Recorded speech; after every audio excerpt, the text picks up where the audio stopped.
Welcome, everybody, to the Geek Dad Report Game of Thrones season finale review. The Dragon and the Wolf was an epic episode, and we are going to talk all about it tonight on the show. I, as always, am Brian, King of the West, father of two dragons, caster of the pods, fan of the hawk, and generally a nice guy. And that beautiful man over there is the hand of the king, Ryan Thomason. Oh, I am king of the East, actually. Just so you know. Only in your mind, my young Padawan. The king in the East. Whatever, I'll give you that. You can be the you can be, what is it? What do they call that? Not the guardian of the East, but the warden of the East. You're the warden of the East, Ryan. Coming straight out of Philly. We'll see how that ends up for you. Well, enough about that. Like I said, we are here tonight to talk about the dragon and the wolf. Ow! I really wanted to have a dragon pop, but it didn't come in the mail in time, so tonight we just have... Can I just say I'm a little sad we went a whole season without seeing Wolf or Ghost? Yeah, that's one prediction. We're going to get into the predictions we made on last week's episode and how many of them we got right. Unfortunately, one of the big ones we got wrong was we both predicted that we would see Ghost, and we didn't. But you know what? We see Ghost on this show. Ghost! You see my bare ass tonight, Jon Snow. Plan B. Jon Snow's bare ass, the name of this episode. How big was the season finale, you ask? Well, funny you should mention that. It was so big that me and Ryan have decided that we're not going to cover it all tonight. We're actually going to split this into two episodes. We're going to do the actual review of the episode tonight. We're going to talk about everything that happened in the episode. But so we're going to save our predictions and all the fallout that we think is going to happen in Season 8 because of the Dragon and the Wolf for another bonus Game of Thrones review episode next week. Yeah, and it seems like we're going to have a lot of time until the next season starts anyway. So I think that waiting an extra week to do that stuff. Predictions?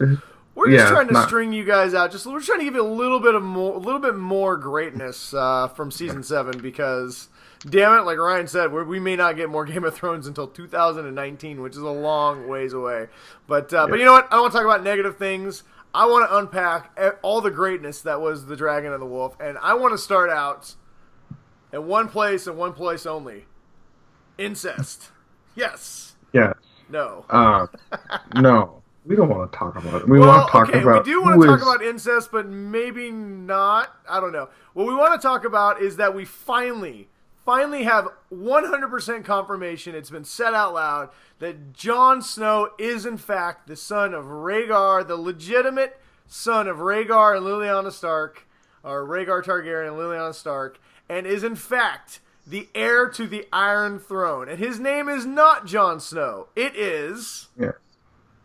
It is Aegon Targaryen, which, if everyone knows, is the first conqueror of Westeros, of the Seven Kingdoms. Yes, he basically made the Seven Kingdoms. It wasn't the Seven Kingdoms until he made it that way. He was the first Targaryen to show up on, was it Beric the Dread, the world's largest dragon. Apparently that thing was like 20 stories tall. Like it was 5 times bigger than Drogon. It's massive. He showed up with his sister wives, and they just fucked everything up, and they turned Westeros into the kingdom that it is now. So, Game of Thrones does nothing accidentally, and I don't think it's coincidental that Jon Snow is actually Aegon Targaryen on this show. So, this is a big moment, man. This is a huge moment. I mean, we've had a lot of confirmations. Last season, we had the Tower of Joy episode where it was all but confirmed that he was the son of Rhaegar. That we knew for a fact that Jon was definitely the son of Lyanna Stark, so he wasn't really a bastard. Well, he wasn't he wasn't Ned Stark's bastard. And we got to see Ned's sister whispering to him, but we didn't actually hear what she said. And so this was the first time they actually got to hear what she was whispering to Ned. And you know what? I have to credit the showrunners for this one, because last season, I don't know about you, but it was really frustrating that we get this moment, but they don't give us they whisper something, and we just didn't know what it was, right? But because we didn't know, it made this reveal that even though we all knew this was coming, they did it in a way that made you just like almost gasp. You're like, you know, it was like, even though you knew exactly what it was, we all knew it. We didn't know his name, but we knew. we didn't know his name. I think I don't know about you, but did you kind of figure his name was going to be something besides Jon? Oh yeah, dude, they were going to name him Jon Targaryen. I mean, yeah. But the fact that what do you think? It cannot be coincidence that his name is Aegon. Oh, nothing is coincidence in this show. You know that by now. And we're gonna give predictions. We're gonna give all our predictions for these characters in the end game on the next episode. But I feel like this is really setting up Jon to. I mean, they are really setting him up to become the king of Westeros, right? Like the guy who puts everything back together. He's going to be the guy that he didn't take the kingdom by force. He just stepped up when he needed to, and it was given to him. I think that's how they're trying to make it. How it's going to be a whole new age because something little food for thought without giving too many predictions away. Is he going to be what Dany wants to be, and does this spell certain doom for a certain princess? I have a theory, but I'm going to save it for next week. All right. So we kind of got Jon getting his name and all that stuff. But the way we get that was through a flashback. Okay, hey, before we go to the flashback, I want to talk about the moment we find out that. Well, okay, you know what? We'll go your route because we can roll it together. So go ahead. Sorry, the flashback. We got Sam. Or not Sam, we got Bran, who's just hanging up by the fire. Yeah. Because he doesn't really do anything. Oh, can I just say, I almost thought I was going to get some kind of confirmation to my theory of the Lord of Light. When he was staring into the fire, I'm like, please let his eyes be white or something, and he's just in the fire. But no. Alas, no.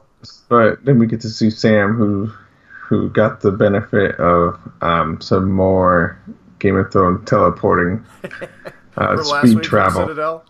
So he's gone all the way from the Citadel up to Winterfell in the span of like a week.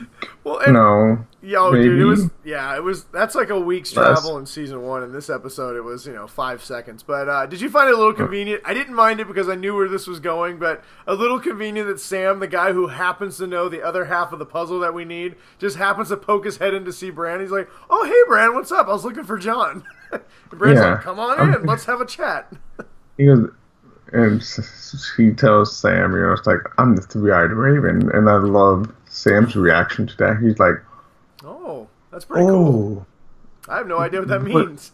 Yeah, but then he says, "I know it means that I know everything from the past, present, and the future and stuff like that." And then he goes into like how. Well, Jon's a Sand. He's not Jon Snow. He's Jon Sand. Well, no. First he said no. Jon's not really the son, Ned Stark's son. He's actually the son of. He's actually Liliana's. He's our cousin or whatever. And he's like, what? He's like, yeah. He's the son of Rhaegar and Liliana. So he was born in the South. So he's actually Jon Sand. And he's like, no, wait. And then Sam's like, wait a minute. Like I've been transcribing all these fucking diaries and... Man, it's kind of fucked up. He took credit from Gilly, too, by the way. Gilly found that shit. Sam, you dick. Yeah. God damn it, Sam. Way to gaslight Gilly. He totally just was like, psh, totally found it all myself. No big deal. What a jerk. But, so Bran just says he knows everything, but then he didn't know that thing. But then he immediately, it's almost like once he knows the point he's looking for, he can immediately find it. Well, I have a friend that was telling me that he views it this way. So Bran has like a database, like of everything. He may not have looked at every single piece of that database, but if he knows what he's looking for, he can just pull it up. So he just needs like a .com address and he can find it. Yeah, she's basically the internet. Oh, well, sweet. And Westeros internet. Certainly acts like Or I think actually maybe more, he's like a giant spreadsheet. And you can pull up cell C35, and that's going to be Rhaegar and Lyanna. Well, I did like how immediately they jumped to it. They didn't really beat around the bush. This was the longest episode we've ever gotten, and yet there was so much in this, but it didn't feel long and it didn't feel rushed. And they were able to move around in ways that felt right. And this was one of those things. It just jumped right to it, and boom, in like, I don't know, in a 3-minute span, we got the information that we needed. I also liked how Sam didn't even question that Bran could actually do what he said he could do. At this point, Sam has seen so much that he's just like, all right, I believe you. Let's move on. Yeah, he's like, I've got a lot of fucked up shit going on. So, but okay, well, speaking of fucked up shit, since we're transitioning that, as Sam and Bran are sharing this information that Jon is not only not the son of Ned, that he confirms that he's Rhaegar and Liliana's son, that Sam gives him the other information where Bran now confirms that he is in fact not a Sand, which is a bastard of the South, which we learned. It's basically wherever you're born. So, Stormtrooper Bran, Stormtrooper. Yep, I froze. We're good. Sorry, technical difficulties, but... yeah, to your point, if you're born in the North, you're a bastard in the North, you're a Snow. If you're a bastard in the South, you're a Sand. And we find out that he is actually not. He's, in fact, the legitimate heir. But as Bran, of course, it intercuts to as Bran is telling us this, Jon and Daenerys have been like, we've been talking about a lot. Like, Daenerys has just been, woo, Jon. You know, she's waving the Team Jon banner here. And Jon's all like, hey, babe. You know, look at my brooding face on Mount Broodmore. And she's all like, "Oh, I can't have kids because the witch told me." And he's like, "Well, do you trust every single witch out there?" Dude, there's been some great, you know, as uneven as the season's been at times, there's been some great dialogue and some really funny moments in this. And that was one of them. It was like, wait a minute, you're going to take, he's like, you know, I'd get a second opinion than some random witch who killed your first husband told you can't have babies anymore. And you're just like, okay, sounds good. But, which, you know, we'll get to in a second. That's a lot of foreshadowing. But anyway, so Jon finally, they decide to take this boat ride, you know, later in the episode, they decide to take this boat ride up to Westeros, to Winterfell to deal with the White Walkers. White Harbor. Yeah, and so Jon apparently decided that this was going to be the love boat because he just knocks on her door and she just opens it up and says, come on in, and they decide to get it on, right? Which you see it coming a mile away. But as they're getting it on, right as he's like thrusting, they're like, he is the, you know, he is the heir to the throne, which means he's fucking his aunt. Ew, so, gross. Does it feel like they were trying to like take the ew factor? Because when it was Cersei and Jaime, it had that ew factor, you know? It was like gross. Yeah. But this one, it seems like they're trying to make it seem like, but they're not. So, okay, you know? So there is... But they don't know. I've seen some pretty funny things floating around on the internet the last couple of days. One of them is that people said, Season 1, we're like, incest, ew, gross. And now Season 7, we're like, incest, yay! I mean, there is a difference. When you grow up with your twin sister and then decide to make her baby's mama, that's a little bit different than... You don't know this girl. She's younger. She's around your same age. You think you have no... I mean, it's still gross that it's his aunt. But it's not like he grew up with her and, you know, hey, by the way, let's just have sex too. But, I mean, obviously this is going to create complications. I mean, this show is very weird when it comes to incest, right? The Targaryens have, if anybody who does know the history and who doesn't, the Targaryens have been, you know... breeding with each other, with their brothers and sisters. They've been marrying their wives and aunts and children for like ever because they want to keep their bloodline pure. So, and honestly, if you go back to like the Middle Ages, incest it happened quite a bit because there's just not a lot of people.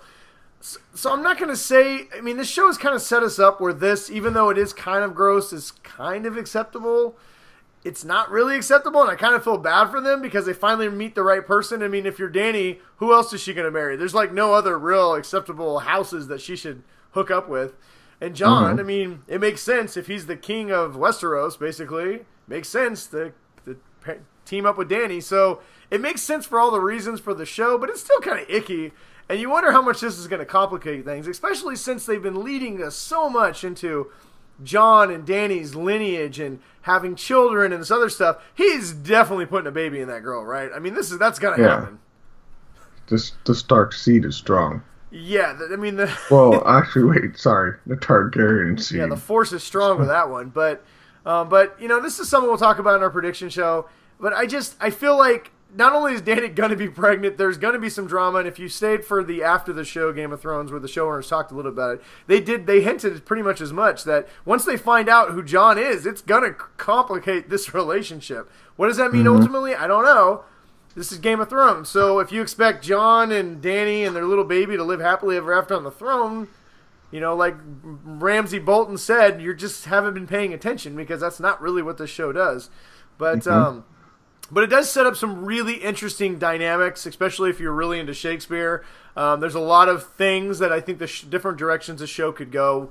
But yeah, I mean, it's a powerful moment that has so many different, like, you're like, yes, and you're like, ooh, and you're just not really sure what to think. And I think they did that I think it was masterfully done for a moment that we knew, and we knew it was coming all season, and we knew what was going to happen, but yet they still made it in a way that felt, holy shit. And I was squarely in the, I'm very confused about how I'm supposed to feel about this corner. Do you like this relationship? Is this a pairing that you wanted to see happen? Like, as you're reading the books and now you've seen the show, in the back of your mind, is this something you're rooting for? Well, a lot of people are actively just so you know, the last thing I read in the book is Jon Snow got killed. Oh, yeah, I guess that's a good point.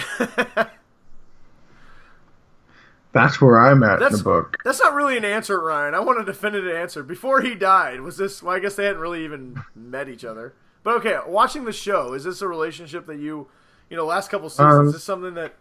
I mean, if you're paying attention, the show is leading you in that direction. Yeah, it's the only relationship that you could, through the series of TV shows, that you could see as being the most plausible.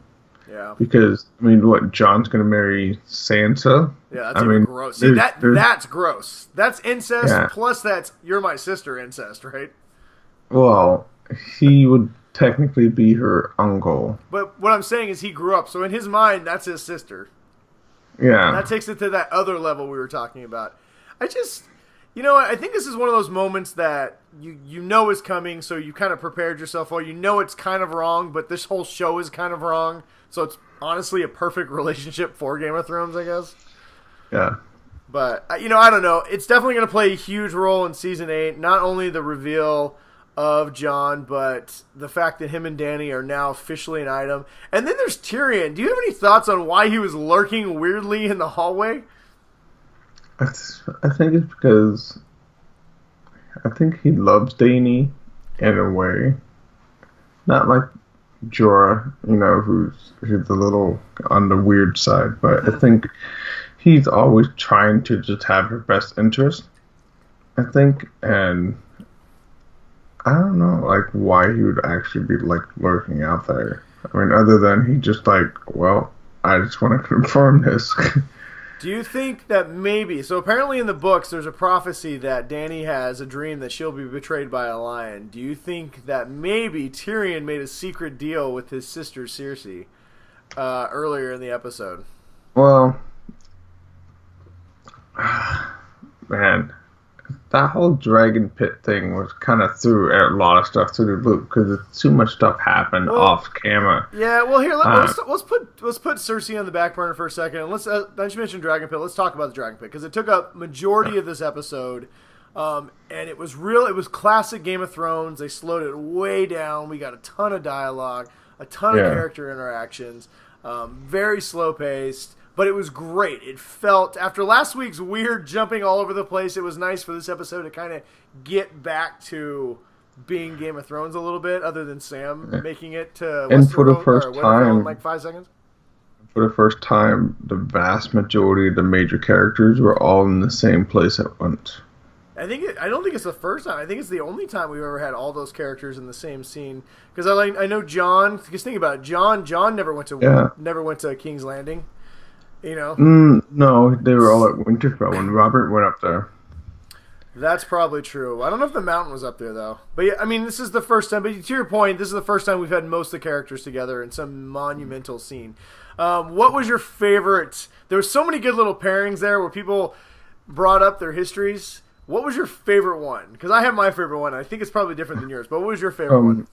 My favorite pairing from the Dragon Pit? Yeah, so the little interactions we had when everybody showed up to have this, conference where they were going to try and convince Cersei to join their side?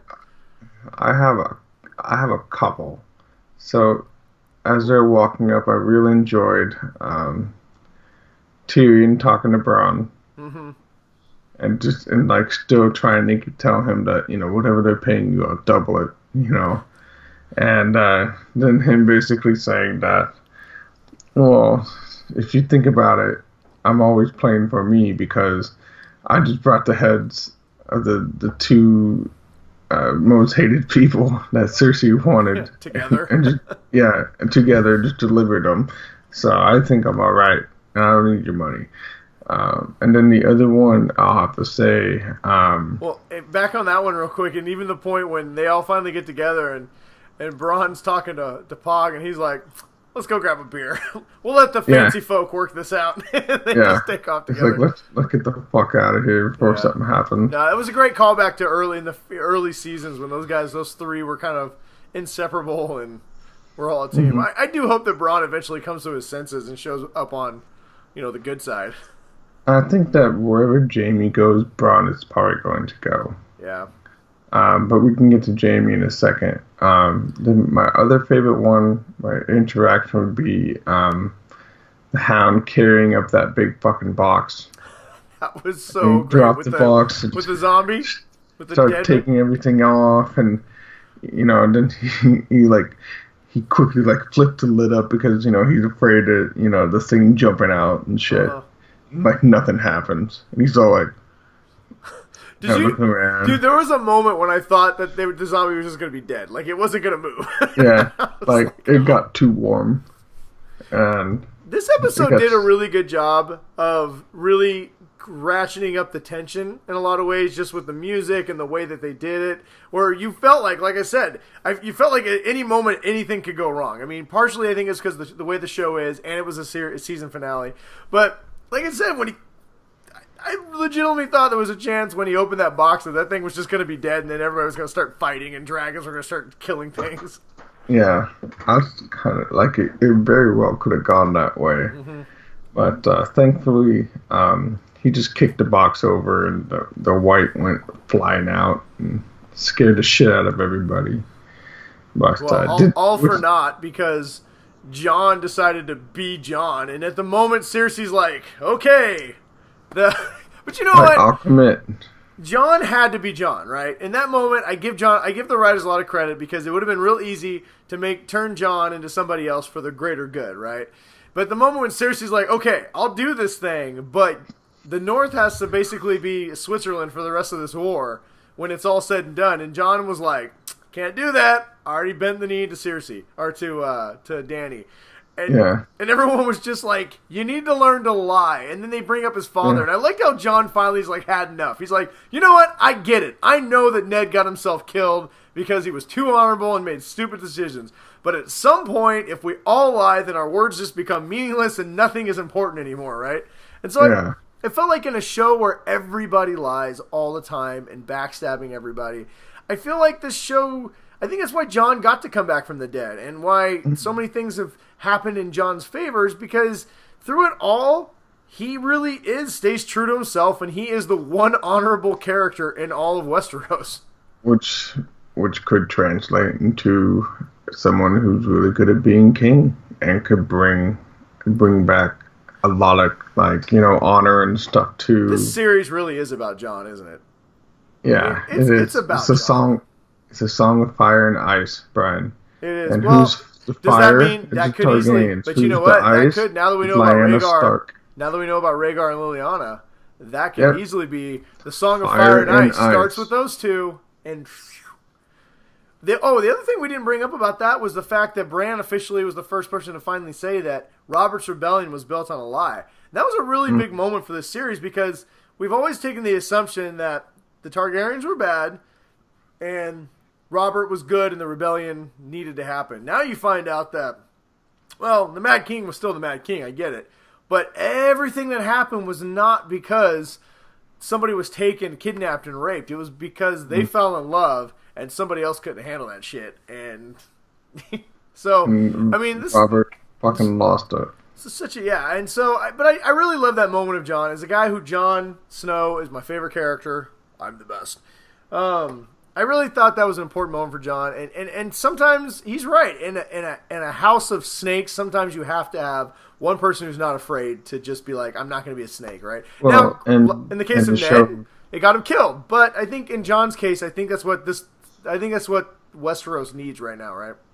Well, and it showed for Dany that she can always trust him. Well, and it made she said, I appreciate that. I wish you wouldn't have done it, but I feel like that might have led directly to the Love Boat. Yeah, but but my favorite. What were some of your favorite interactions? Both of my favorite interactions involved the Mountain or the Hound. The Hound had some great scenes early on in this. I don't think he was in it at all in the second part of this episode, but. My absolute favorite one is when he walks up to the Mountain and the Mountain walks out to him and they stare eye to eye and he's looking at him. He's like, holy shit, brother, what'd they do to you? He goes, you're even uglier than me. He's like, are you still in there? And he looks at him. He's like, oh yeah, you're still in there. You know who I am. He's like, don't think that any of this matters because he goes, you know who's coming for you, which I think confirms that next season we're going to get Clegane Bowl. It's something we've all wanted. We want to see the Hound in the Mountain. And I love that the Hound, his end game, we saw a lot of people what their end game is in this series, right? For the Hound, his end game is to fight his brother. Like it's been built up from the beginning. All he wants. He hasn't forgotten. The Mountain hasn't forgotten. And I love that even though the Mountain's like, because you kind of wonder how much of the Mountain's still there, whether he's completely zombie. But when the Hound came out, the Mountain came out to meet him exactly. So whatever he is, he still knows who his brother is and hates him, right? Yeah. And so it's going to set up to be... I don't think either one of them are going to survive it, but I just love that the Hound was just like, I'm coming for you, fucker. Get ready. It's going to happen. What did you think of when Crewburn picked up that hand that was still on moving? He's all like... That dude is going to die a horrible death. I'm going to give you one early Season 8 prediction. That dude is going to die terribly in the next season because he wasn't even scared. He's just like, hey, how can I figure this out? He probably would have taken that thing home and given himself the stranger. He was like, oh yeah, dead hand. Oh, totally. Dude, that dude is a creepy, weird dude. Well, and then my second favorite moment... Sorry, go ahead. My second favorite moment is when the Hound and Bran had a moment, right? Because Bran's the only person to really we've seen defeat the Hound on the show. And that was one of the epic fights of this entire series. And and he doesn't hold a grudge. He's not mad. In fact, if anything, he respects the fact that she was able to beat him, and they kind of have a moment there. And then she talks about, and she respects the Hound, and she basically just said, hey, this wasn't about you. This was about protecting the Stark girls. And they had a moment because, they both had this interaction, this connection with Arya. She was looking for the Hound, had that, where he, in a lot of ways, he was almost like a surrogate father for her for a short period of time. He was kind of her second teacher. She had the water dancer, and then she had the Hound.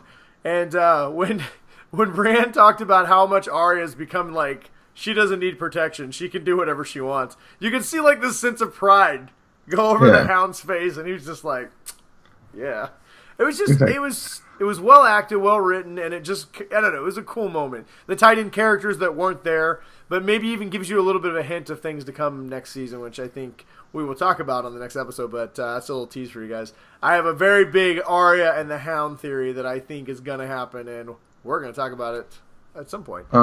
Staying on Brienne, what did you think about when Jaime was leaving, and he was saying something about, the honor, staying, siding with Cersei, and Brienne, who's the most honorable person out there, she yelled at him, fuck honor. Yeah. You just saw what's going on, and we need to get this, taken care of. I think that moment is what, Jaime is a character, he's such a strange character on the show. That's what makes this show so beautiful, is the fact that you have a character who, him and his sister basically have started this whole war of the kings and everything because he pushed Bran out of a window.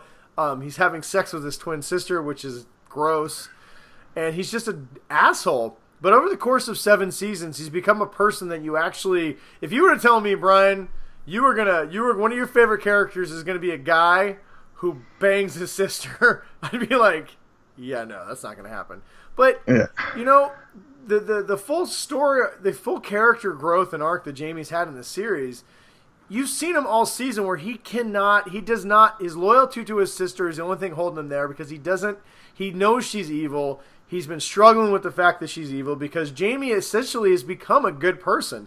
And a lot of that has come with his interactions with Brienne of Tarth, you know. He learned so much with her and how honorable she was and how she always did the right thing that he just, you know, he's become a different person. And I think when she said that to him, it really was almost the last straw, because we'll get to the last straw in a second. But, you know, she pulled at his honor, and she reminded him that, you know what, it's not just about honor, it's about doing the right thing, right? And so when we get to the point where Cersei, we find out later after Cersei, you know, in the dragon pit, you know, we were talking about Tyrion talked to Cersei. Cersei said, "Screw you, Jon," because Jon said, "I'm not going to do this." So she storms off, and then Tyrion goes and talks to her, and then she comes back and gives this grand speech of how the Lannisters are going to stand side by side. Which I don't know about you, but I'm like, that's not going to happen. There's no way, because that's too much of a happy ending for this show. That's not, you know. And then she gets back, and while Jaime's planning the Lannister army helping, she's like, "We're not fucking doing that. We're going to stand back. We're going to call the Golden Circle or Golden Compass and have them bring 20,000 mercenaries over here." The Golden Company. The Golden Company. The Golden Company. And the first thing she said to him was like, "I always knew you the stupidest of the Lannisters," because he was like, "All right, you know, let's do this." And he's like, "How are we going to do that?" And she's like, "Oh, Euron," because Euron earlier, we didn't even mention him being Euron. That guy's such a dick. He's hilarious, just talking shit and storms. He had the right idea. I do like to say for a moment, going back to the dragon pit, he said what I think all of us were thinking. If the dead are coming, just go hang out on an island and let them do whatever. Because he was like, "Wait a minute, can these guys cross water?" And they're like, "No." He's like, "I'm out of here. I'm going to go sit on my island, and when you're all dead, I'll come back." Yeah. And go back to Jaime really quick in the beginning of the episode. We find out that was a ploy. Euron and Cersei had been plotting. And not including Jaime in on it, which also ties in. That's not the first time this episode that we saw Jaime not being included in things. When they're initially setting up this meeting, Cersei's talking to Qyburn about what they're going to do, and Jaime walks in, and she says, you know, basically everything's already set up. Oh, and by the way, I'm pregnant.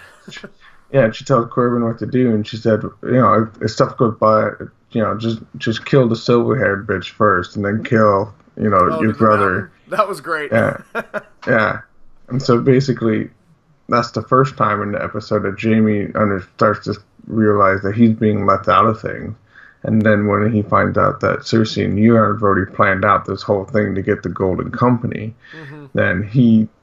and that's like the final straw, or part of the final straw. Well, and then he literally basically echoes exactly what Brienne of Tarth have said. Everybody, like, it's not going to matter who wins the throne if we're all dead, you know?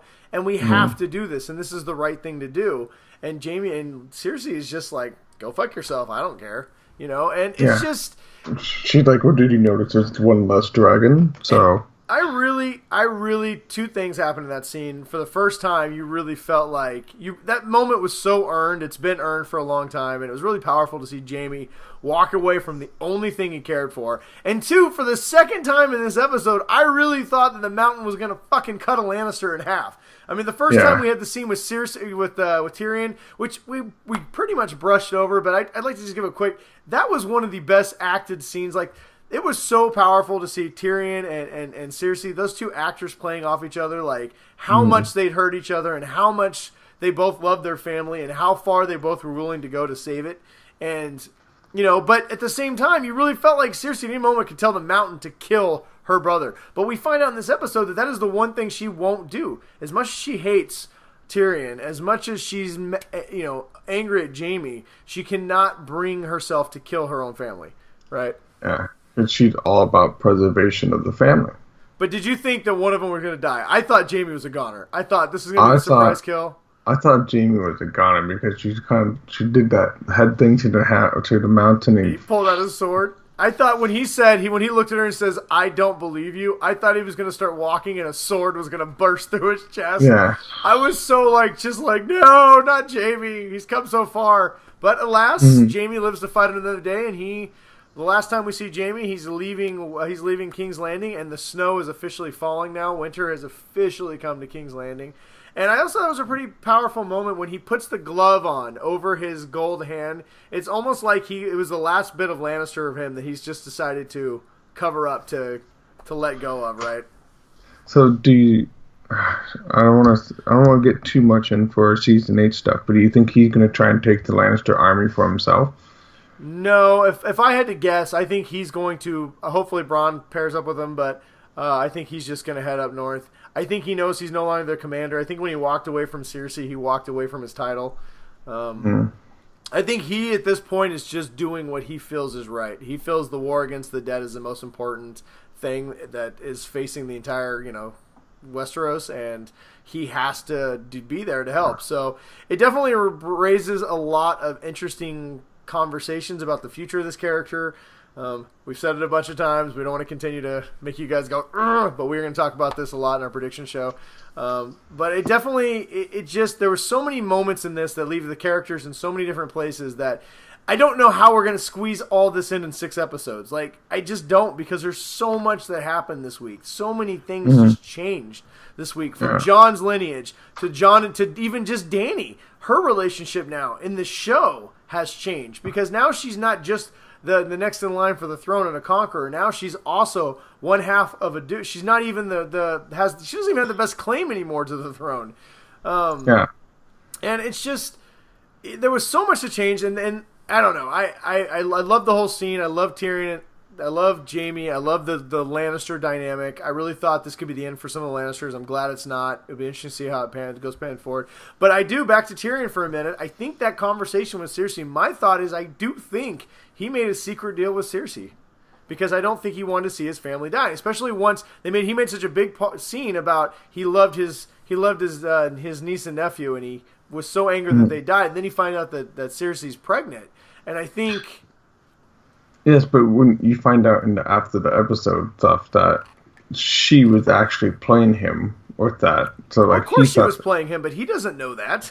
Yeah. Well, I mean, he might find out when Jaime finally gets there, but I don't know. We'll talk more about what we think, I guess, with them later. But I just thought it was an interesting dynamic, and it was such well...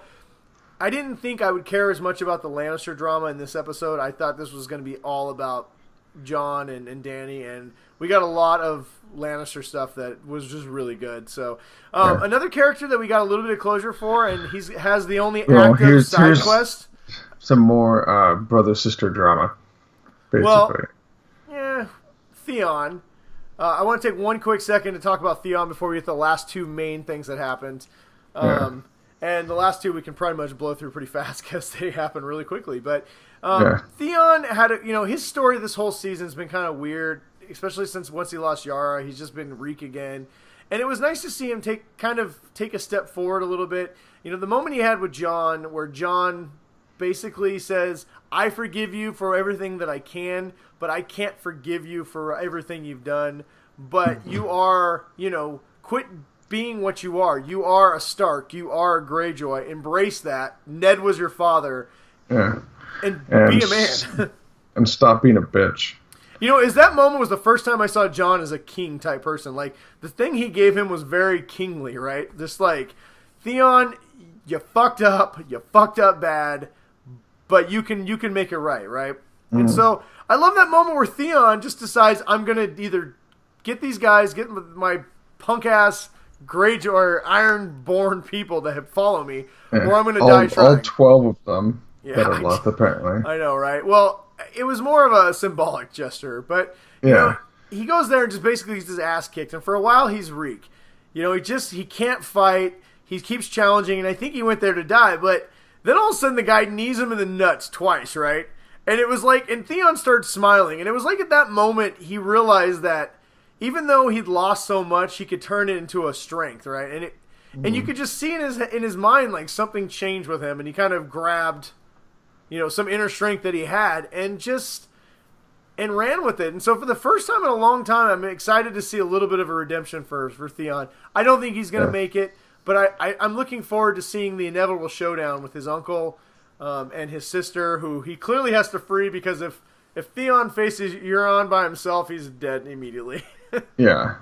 Yeah, so Theon for Yara. Woo. It's like the side quest we don't care about. But what was cool about this, I thought we got a lot of closure to the fact that a lot of times I think we all forget that Theon was raised by Ned Stark, and him as much as anybody was really torn up by the fact that his surrogate father basically died, and you're reminded that he was taken by Ned Stark. He was an Ironborn, and he just how out of place he was.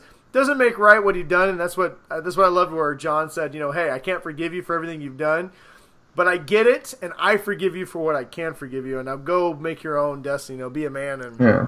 I just thought it was a really cool way to wrap up. I don't think Theon's much longer for the series. I felt like that was really the pinnacle moment for his character. He came full circle, and he basically had to ask forgiveness for the one person who could give it to him. And it'll be interesting to see, like I said, it's the one side quest we have left that's not one of we have the main story and Theon now. So I think that'll wrap up pretty quickly, but I'm interested to see what happens. But yeah, we'll see how he does against the Iron Fleet. And if nothing else, we had a lot of weird cock moments in this where people had no balls, got punched in no balls, or they had a lot of conversations about no balls. Like when Bronn and Jaime were talking at the very opening of the scene when they seen the Unsullied, they were talking about, why fight if you don't have any cock? Yeah. Well, because you're fighting for gold. It's like, yeah, but what did the soldiers do with all that gold? They spend it on, on prostitutes. Yeah, and I can't remember the next set of lines, but the very end of it. The end, though, is the best when Jaime goes, well, maybe really in the end. Or maybe really it's just cocks in the end. Yeah. Oh my god, that was really funny. I just had to mention that because there was a lot. Normally, you don't usually get this much funny penis stuff in an episode of Game of Thrones, but it was pretty funny. Usually if it's penis, it's bad, but this was funny. Yes, it's definitely one of the better character development scenes that we've had, especially between Bronn and Jaime. Bronn and Jaime seem to get a lot of them. Like I said, I really thought Bronn should have died at the Spoils of War episode, but I'm glad he didn't because he is great.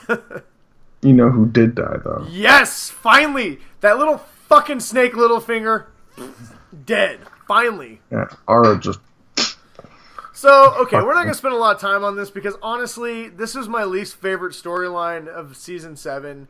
It just really drug out between the sister drama that never really felt real, and then we talked a lot last week about how just strange it got last week, and we did not like what they were doing with Arya. Well, it came full circle this week. In fact, they had been playing Littlefinger like me and Ryan had speculated, and that final scene, as much as I hated this storyline, was a great way to see Littlefinger fucking go. So you got Sansa and Bran sitting up on the pedestal. They're basically making it seem like they're bringing in Arya, for treason. Because they had that moment with Littlefinger and Sansa where Littlefinger's like, you get to look into his mind and how he works, right? Like, I like to look at people and I like to play this little game where I see it the worst thing that they possibly could do, and that's how he views people, the worst way possible, and that's how he formulates his plan. And so it leads us to believe that Sansa believes Arya is going to kill her. And so then, to your point, they call her in and they have this big trial, and they're like, all right, how do you answer for this trial? This. And then instead of Arya, they go, Lord Baelish. And he's like, I love it because he's always sulking in the shadows. He's off on his wall, kind of smirking like he does. And he's like, what? Oh, me? And then, he's all pleading with everybody, and he starts crying. How great was that? He goes from trying to talk his way out. Bran just starts quoting him because, he's the fucking three-eyed raven, and everybody just accepts it. I think the biggest reveal of this whole episode is the fact that Bran has actually, in fact, been useful at Winterfell. We talked about last week how stupid everybody was, that nobody was talking to each other. Well, apparently we were wrong because they were talking to each other behind the scenes, and it all played out to our joy. Delight. And the dagger that started it all, the cat's paw, ended Littlefinger. All his little planning. To quote another beautiful HBO show, these violent delights have violent ends. Yeah. And then Arya and Sansa kind of got to have a little reflection on the ramparts, and I half expected them to high five.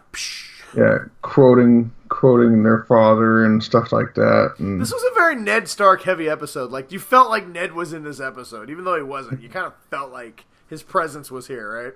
This show has come full circle back to season 1, in my opinion.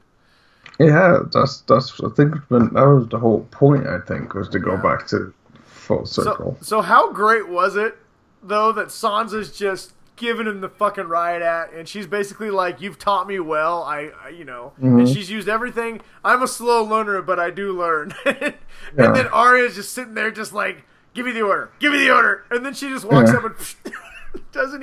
She doesn't grab him. She doesn't make it long. She just walks up in one motion, just like, dead. Yeah.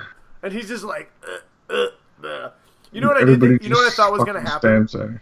You know what I thought was going to happen at that moment as he was gurgling? I figured one last little finger fuck you moment.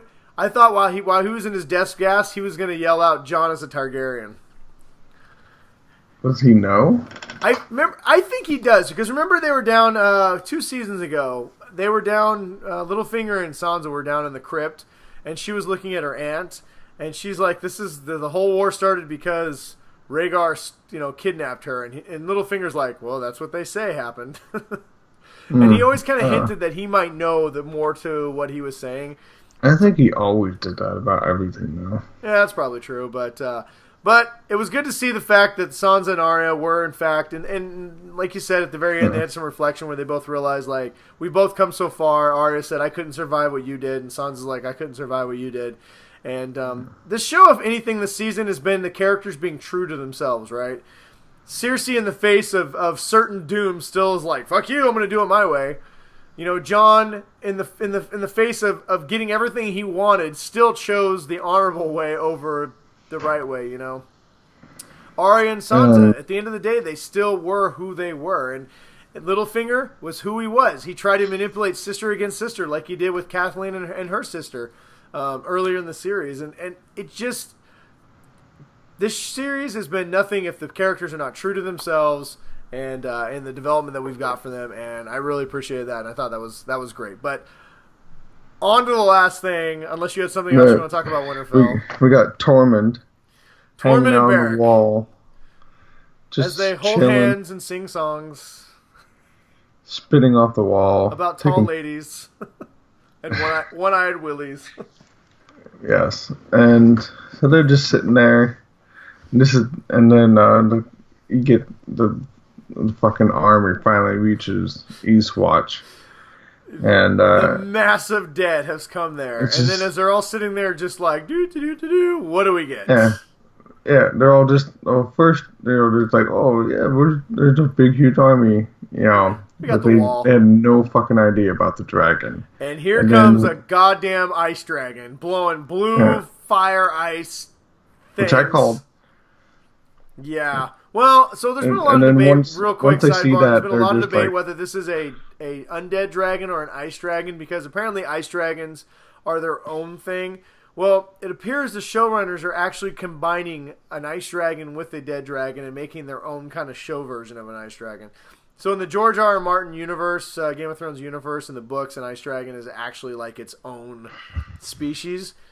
But the showrunners are kind of combining the two in this. So we are getting, so anybody who says an ice dragon, you're right. Anybody who says it's not, you're also right. We are getting an undead ice dragon, and it did not disappoint. That motherfucker came in like just knocking the wall down. Me and Ryan called it. The fucking wall fell, at least a part of it, which I always thought the whole wall was going to fall because it was magic, but I guess it makes sense that just a part fell. Yeah, it's like the Great Wall of China. If you take out one section, it doesn't knock down the whole wall. Well, and you know what? So I had a debate. I was talking to my buddy Perry, who watched our show. So thanks, Perry, for your patronage here.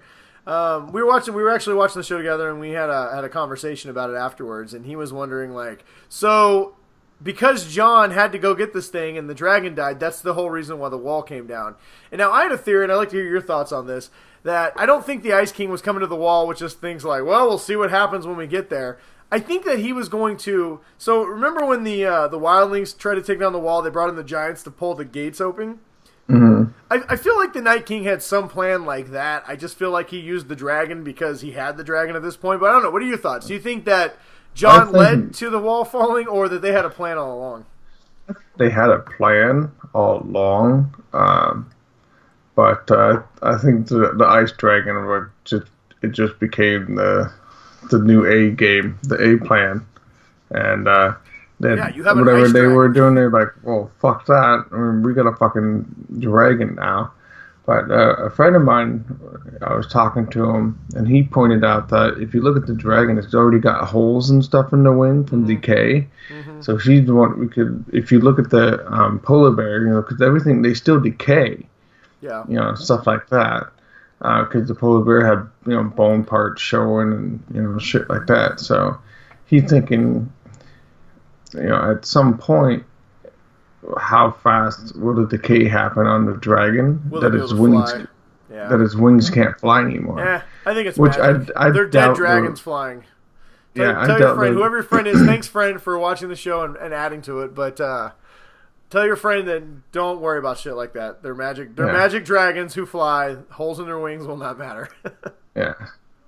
But yeah, I mean that was just not only. Was it cool? It was super awesome just to watch this dragon. And you sit and you see this moment, and you think to yourself, like, first thing I thought is, like, how the hell is Winterfell going to even stand a chance? This dragon just... Yeah, John's on a boat banging his aunt. Yeah. All I know is we're going to get some dragon battles a lot faster than I think we anticipate, because there is no way anybody has a chance in hell against the army of the dead while that dragon is still running around. Couldn't they just do like one well-placed arrow shot and the dragon goes down with a shard of dragon glass? Yeah, that actually would make sense. Man, shut up. We'll talk about that prediction. Or like the dragon just... I mean, they just put a little bit of fire on the white and we're talking about a group of people and... that went north of the wall with no dragon glass, so I don't think they have a plan. Yeah. I think the dragon might fall a lot easier than we think. If it like any of the other whites, all it needs is one shot of dragon glass or a tiny bit of fire.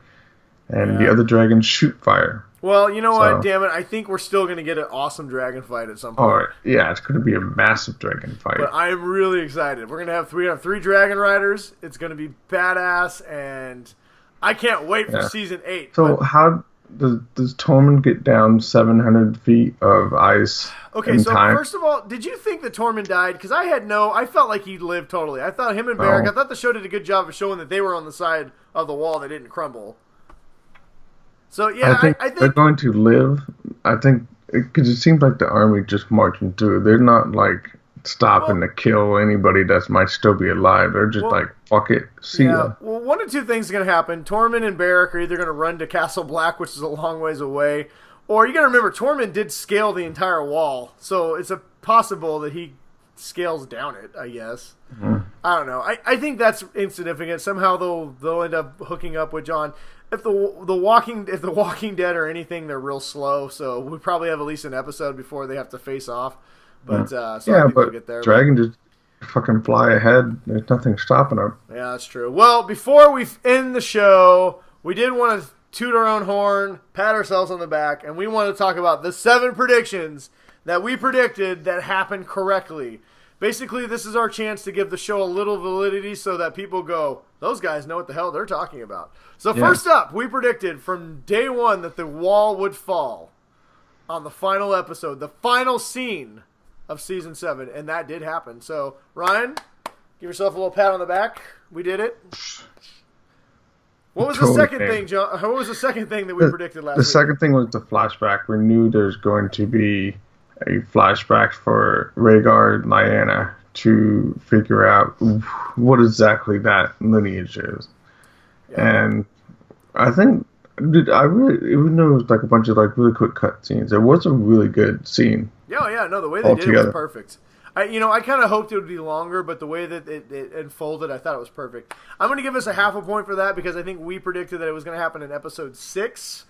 Instead, it happened in 7, but we did predict that it was going to happen, and in fact it did. So we'll give ourselves half a pat on the back for that one. The third that we predicted is that we predicted that we would find out for sure this season of Jon's true lineage, that R plus L would equal J, and in fact that did happen. We were correct. I'm not going to give us too much credit for that one because pretty much anybody who's watched this show predicted that was going to happen. But hey, we did say it, so credit is due. The fourth thing that we predicted... We did say Littlefinger is going to get killed by Arya. Yes.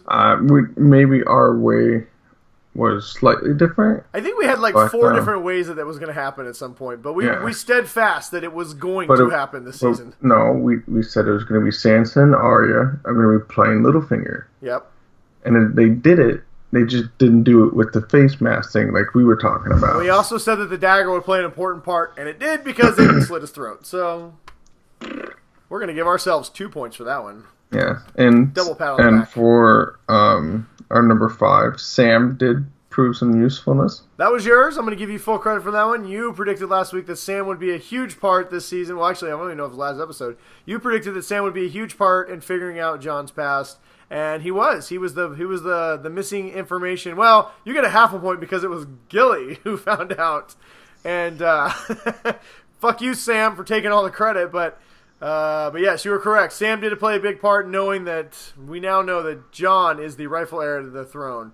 We also predicted last week that Cersei would not follow through with anything, no matter what they showed them at the Dragon Pit, that she would, in fact, go with her own plan, and in fact she did. She double-crossed them, so point for us. And then finally, we predicted for a long time that Dany and Jon were going to get some sweet, sweet Targaryen on Targaryen action. And in fact, it did. The aunt and the nephew...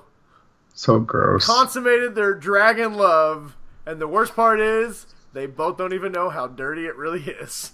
Mm-hmm. You don't even get credit for doing something real dirty because you don't even know. It should be real interesting to see the look on their face when they find out. I'm willing to say they're not going to find out. I feel like Jon's going to have more of a problem. Jon's going to have more of a problem with the sex. Dany's going to have more of a problem with the fact that he's the rightful heir to the throne. Yeah.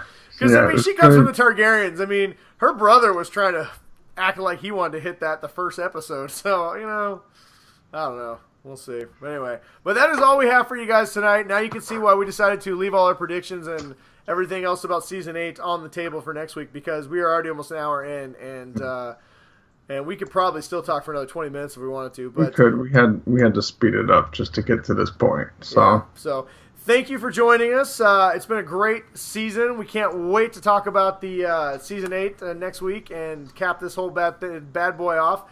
But as always, we want to know your thoughts, your theories. If we forgot something that was important, or you think we're way off base on something that we talked about, we'd love to hear from you guys. But as always, thanks for watching, and until next week. Stay nerdy. Stay awesome, everybody. Next week, predictions. It's coming. Stay tuned. Yeah. We do want to hear your predictions, too. We're going to put up a post. Let us know what you thought. We want to hear your prediction for Season 8, and we will read all of them. No matter how crazy or weird they are, we will read all of them on air. So don't be afraid. Just leave a comment. Leave a comment anywhere you can find us, on YouTube, Facebook, Twitter, anywhere. Hit us up. We will read it on air, and if you are right, we will give you a special shout-out, and we will put you in the Game of Thrones GDR Hall of Fame. Ow! It's a very special place. Here's an early prediction for free. We're going to finally fucking get Ghost next season. Better. All right. Anyway, until next week, guys, stay awesome, and we'll see you later. Bye.